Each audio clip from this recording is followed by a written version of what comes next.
Hey guys, we just finished eating. Now it's time to do dishes. I want to show you my setup. We've got some biodegradable wash. You can wash dishes. Pretty much, it's a multi-purpose. Wash anything with it.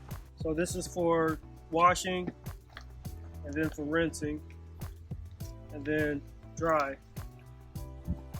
So wash here.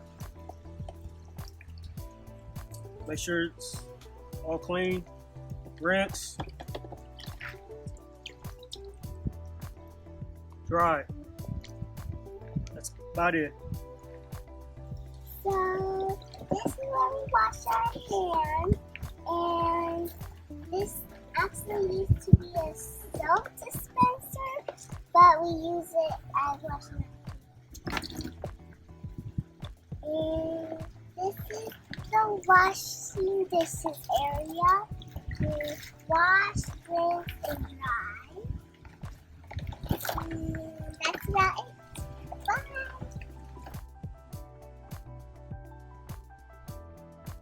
Our washing station where we wash our dishes and also our hands. So we have a water dispenser that used to be a laundry detergent dispenser, and then we have a bucket to catch the water, and then we have one big bucket to wash the dishes, and the small bucket is to rinse the dishes. And we have our utensils drying right there. Our dishes from yesterday we are drying, and then we also have this area where we hang the dish towels and dish rags.